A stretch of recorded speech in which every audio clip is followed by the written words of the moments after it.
The room held its breath, but the air was thick with venom.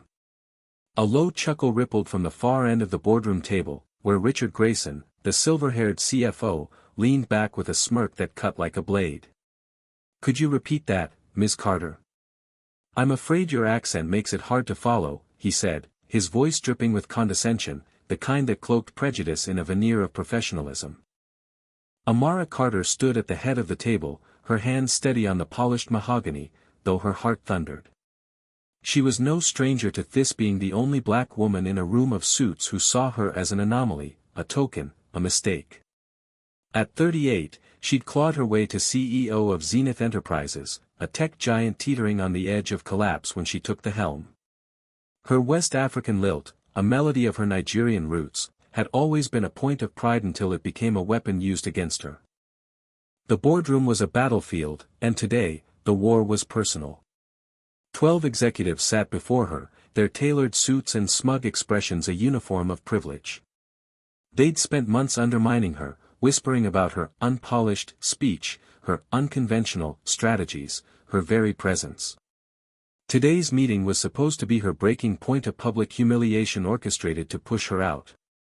Richard's jab was just the opening salvo. "I said," Amara replied, her voice clear, deliberate, each syllable a defiance, "our quarterly losses are unacceptable. We need a complete overhaul of our strategy." Her dark eyes swept the room, locking onto each face, daring them to challenge her again. The silence was brittle, like glass about to shatter. Mark Thompson, the COO, leaned forward, his lips curling into a sneer. "An overhaul? That's rich, coming from someone who sounds like she's still learning the language." A few others snickered, their laughter a low hum of agreement. Amara's jaw tightened, but she didn't flinch. She'd heard worse, far worse in her years, climbing from a small coding startup in Lagos to the C-suite of a Fortune 500 company. But this wasn't just about her. It was about every person who'd ever been dismissed, diminished, or dehumanized for daring to exist in spaces not built for them. She straightened, her tailored blazer a quiet armor. "You mistake my accent for weakness," she said, her voice low but resonant, filling the room like a gathering storm. "But let me be clear, my words carry more weight than your prejudice ever will." The room stilled. Even Richard's smirk faltered, though he quickly masked it with a cough. Amara clicked a button on the remote in her hand, and the massive screen behind her flickered to life. A spreadsheet appeared, rows and columns detailing financial missteps, missed deadlines, and questionable decisions, all tied to the executives before her. Gasps punctuated the air as names and figures glowed in stark black and white. She'd spent months compiling the evidence, working late into the night, cross-referencing emails, contracts, and reports. This wasn't just a presentation, it was a reckoning. "Richard," she began, her voice steady as steel, "your department's budget overruns have cost us $12 million this quarter alone. Mark, your team's failure to deliver on the cloud integration project has lost us 3 major clients. And Susan," she turned to the VP of marketing, whose face paled, "your campaign was not only ineffective but borderline discriminatory in its messaging. I have the data. I have the proof. And I have the authority." The room erupted in protests. Richard slammed a fist on the table. "This is outrageous. You can't pin this on us." Mark jumped in, his voice rising. "You're out of your depth, Amara. You've been in over your head since day one." The others chimed in, their voices overlapping in a cacophony of denial and deflection. Amara stood motionless, letting their words crash against her like waves on a cliff. When the noise died down, she spoke again, her voice cutting through the chaos like a blade. "I've given you every chance to prove your competence. You've chosen instead to prove your arrogance." She paused, letting the weight of her words settle. "Effective immediately, every single one of you is terminated." The room froze. Susan's mouth dropped open. Richard's face reddened, veins bulging at his temples. "You can't do this," he roared, standing so fast his chair toppled. "The board will never stand for it." Amara didn't blink. The board has already approved my decision. I presented my case last night. They saw the numbers. They saw your failures. And they saw me. She stepped forward, her presence commanding, unyielding. You thought you could break me with your snide remarks and backroom deals. But I'm not here to play your games. I'm here to save this company, and I will. The executives sat in stunned silence, their bravado crumbling. Amara's heart pounded, but her face remained a mask of resolve. She'd known this moment would come, had prepared for it through sleepless nights and whispered prayers. Her father's voice echoed in her mind, "Amara, your voice is your power. Never let them silence it." She hadn't. Not then, not now. As security entered to escort the executives out, Amara turned to the window, gazing at the city skyline. The weight of what she'd done settled over her, heavy but not crushing. She'd dismantled a system that thrived on exclusion, but the real work was just beginning. Zenith needed a new vision, one built on integrity, innovation, and inclusion. And she would lead it. The days that followed were a whirlwind. The media exploded with headlines: Black CEO ousts entire executive team in bold move, Zenith Enterprises faces unprecedented shakeup. Pundits called her ruthless, others called her revolutionary. Amara read none of it. She was too busy assembling a new team, diverse, hungry, and unafraid of change. She recruited from overlooked corners, a brilliant data scientist from Harlem, a marketing prodigy from Nairobi, a finance expert who'd been passed over for promotions because of her hijab. They weren't perfect, but they were real, and they believed in her vision. The first meeting with her new team was electric. The boardroom, once a place of hostility, buzzed with ideas. Amara stood at the head, her accent no longer a target but a badge of her journey. "We're not here to rebuild what was," she told them. "We're here to create what should be." Nods of agreement rippled through the room, and for the first time, Amara felt the weight of possibility outweigh the pain of the past. But the ghosts of the old guard lingered. Richard and Mark didn't go quietly. They launched a smear campaign, leaking emails out of context and painting Amara as a tyrant. Social media lit up with vitriol, some of it laced with racial slurs that cut deeper than she'd admit. Late at night, alone in her office, she'd scroll through the comments, her resolve tested by the hatred. "Go back to where you came from," one read. "You don't belong here," said another. She'd close her laptop, take a deep breath, and remind herself why she fought. Her new team became her anchor. Aisha, the finance expert, brought her tea during late-night strategy sessions, sharing stories of her own battles with prejudice. Jamal, the data scientist, cracked jokes that lightened the mood, his sharp mind cutting through complex problems. And Sarah, the marketing prodigy, crafted a campaign that didn't just sell Zenith's products but told its story, a story of resilience, diversity, and hope.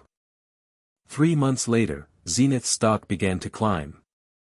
The new cloud integration project launched successfully, winning back 2 of the lost clients and attracting a slew of new ones. Amara's vision was taking root, but the cost was steep. She hadn't seen her family in weeks, her mother's voice crackling over the phone from Lagos, urging her to rest. "You're carrying too much, Amara," she'd say. But Amara couldn't stop, not yet. The turning point came at the annual shareholder meeting. The room was packed, the air thick with anticipation. Amara stepped onto the stage, her heart steady now, her voice clear. "Zenith was built on innovation," she began, "but it was sustained by exclusion. That ends now. We're a company for everyone, led by everyone." She shared the numbers: revenue up 15%, client retention at an all-time high, and the room erupted in applause. But it was the faces in the crowd that stayed with her, young interns, women of color, people who saw themselves in her for the first time.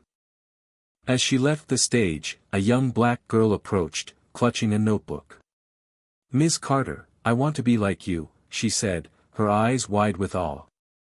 Amara knelt, her throat tight. "You already are," she whispered. Just keep speaking your truth. That night, Amara stood on her apartment balcony, the city lights sprawling before her. The weight of the past year pressed against her, but so did the warmth of what she'd built. She'd faced the fire, walked through it, and emerged not just whole but stronger. Zenith wasn't just a company, Anna Marie, it was a testament to what happened when you refused to be silenced. The shareholder meeting had changed everything. Amara Carter's bold moves were no longer whispers in boardrooms but headlines that sparked debates across the nation. Zenith Enterprises, once a fading giant, was now a symbol of transformation, and Amara, its unapologetic architect. But success didn't erase the scars. The vitriol from the ousted executives lingered like a shadow, and the world was watching, waiting for her to falter. In the weeks that followed, Amara threw herself into reshaping Zenith's culture.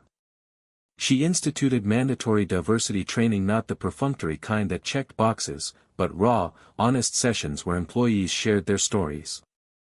She sat in on every one, listening to voices that had been silenced for years, a janitor who'd been passed over for promotions, a coder who'd faced microaggressions daily, a single mother who'd been told she lacked ambition.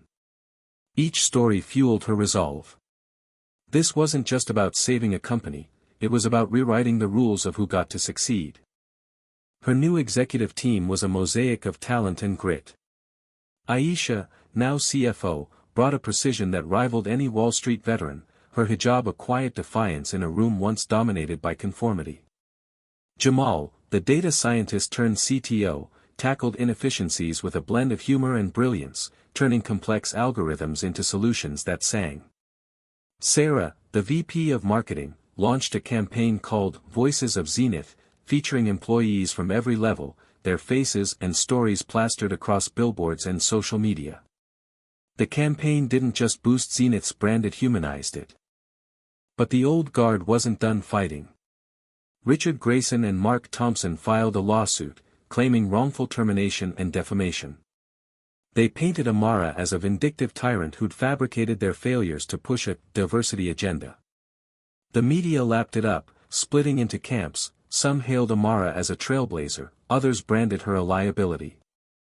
Online, the attacks grew uglier. Anonymous accounts hurled slurs, questioning her competence, her heritage, her right to lead. One tweet read, "She's turning Zenith into a circus." Not my CEO. Amara saw it all, but she refused to let it define her. Instead, she doubled down.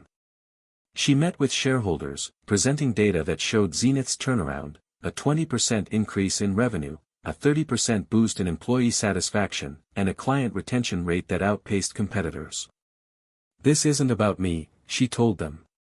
"It's about what we can achieve when we stop gatekeeping success." The room applauded, but she knew the real test was outside those walls. The lawsuit loomed like a storm cloud. Amara's legal team, led by a sharp attorney named Elena, warned her it could drag on for years. "They're banking on wearing you down," Elena said, her eyes steady. "They want you to settle." Amara shook her head. "I don't settle. Not when the truth is on my side."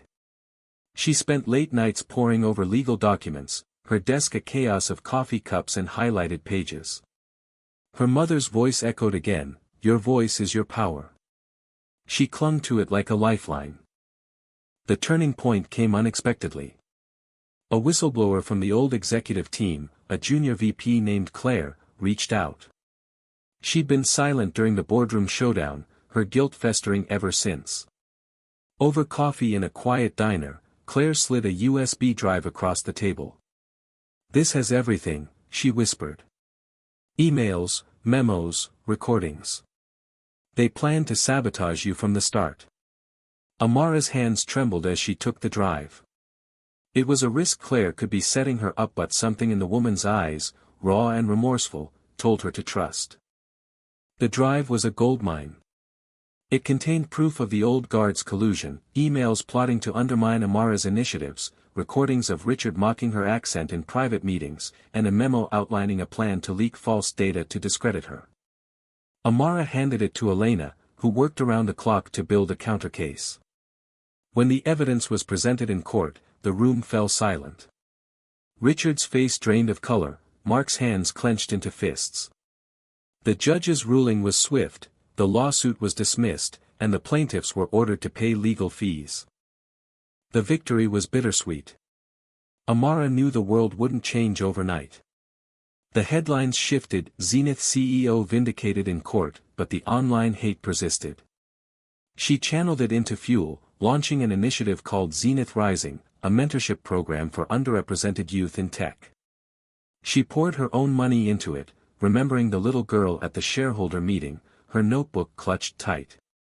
"This is for them," Amara told her team. "For every kid who's been told they don't belong." 6 months later, Zenith was unrecognizable. The company's stock soared, and its workforce was its most diverse yet.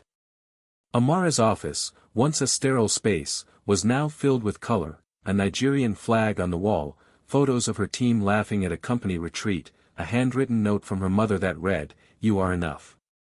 She'd started therapy, too, a quiet admission that even warriors needed healing.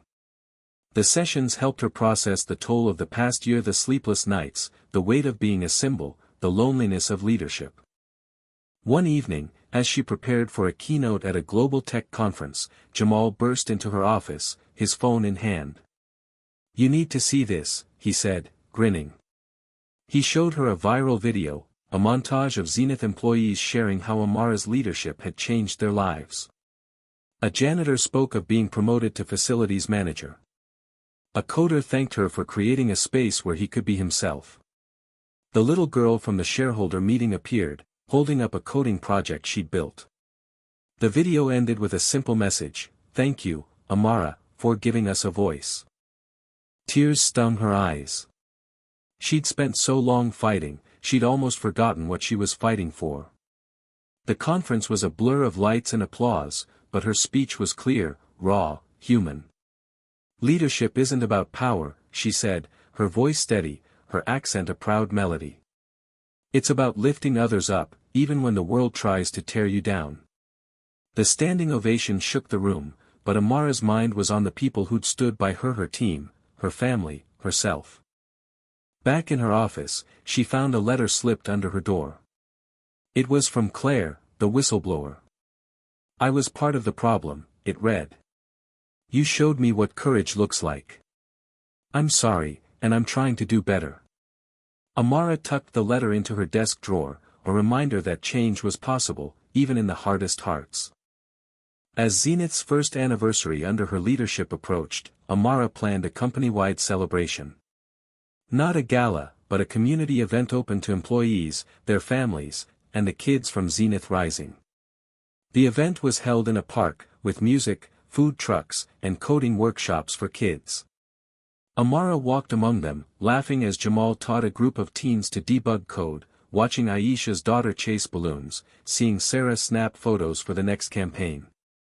For the first time in years, she felt light. That night, she stood on a small stage, addressing the crowd. "A year ago, I was told I didn't belong," she said, her voice carrying over the chatter. "But belonging isn't about fitting in, it's about building something better, together." The crowd cheered, and she saw the little girl from the shareholder meeting in the front row, her notebook now filled with code and dreams. Amara stepped off the stage and joined her team, her heart full. The fight wasn't over. Prejudice didn't vanish in a year, but she'd carved out a space where people could thrive, not just survive. She looked at the faces around her, a tapestry of stories, and knew this was her legacy.